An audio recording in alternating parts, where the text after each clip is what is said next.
हाय मित्रमैत्रिणींनो, स्वागत आहे तुमचं सातारच्या मार्क्सवाली ताई या चॅनलवर। मैत्रिणींनो, आज मी तुम्हाला सांगणार आहे ठरलं तर मगच्या आजच्या भागामध्ये काय काय दाखवणार आहेत, अगदी थोडक्यात, तुमचा जास्त वेळ न घेता। तर मैत्रिणींनो, सुरुवातीलाच असं दाखवणार आहे की सायली सचिनचे सत्य सगळ्यांसमोर आणते। सायली सर्वांना सचिन आणि साक्षी शिकरे यांचे एकत्र असलेले फोटोंचा पुरावा दाखवते।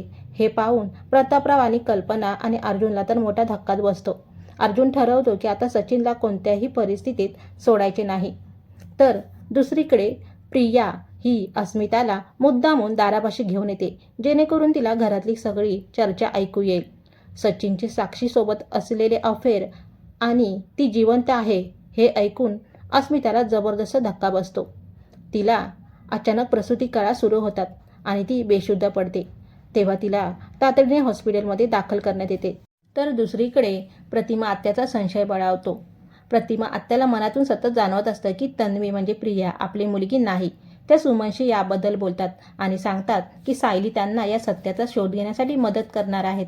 तेव्हा सुमन म्हणते की तुम्ही हे रविराजांना का नाही सांगत। तेव्हा प्रतिमा आत्या बोलते की त्यांनी ठरवलंय की पूर्ण खात्री पटल्याशिवाय ती ह्या गोष्ट कोणालाही सांगणार नाही। तर दुसरीकडे साक्षी सचिनला धमकी देते। ती सांगते की तू आता तुझ्या बायकोकडे कधीच जाणार नाही। ती त्याला आमिष देते, पैसे आणि दागिने दाखवून।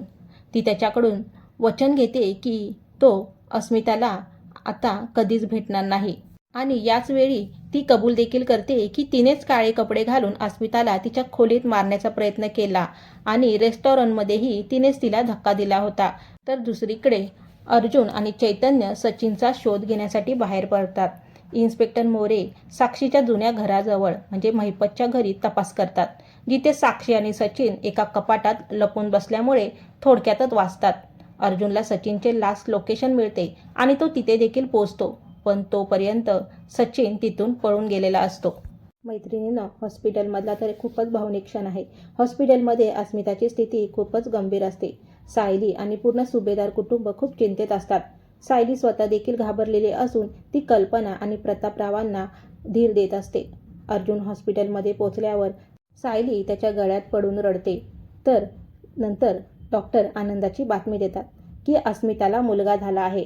अनेक अडथळ्यानंतर आणि डॉक्टरांच्या प्रयत्नानंतर अस्मिताची नॉर्मल डिलिव्हरी होते। हॉस्पिटलमध्ये बाळाच्या रडण्याचा आवाज येतो आणि डॉक्टर येऊन आनंदाची बातमी देतात की अस्मिताला मुलगा झाला आहे।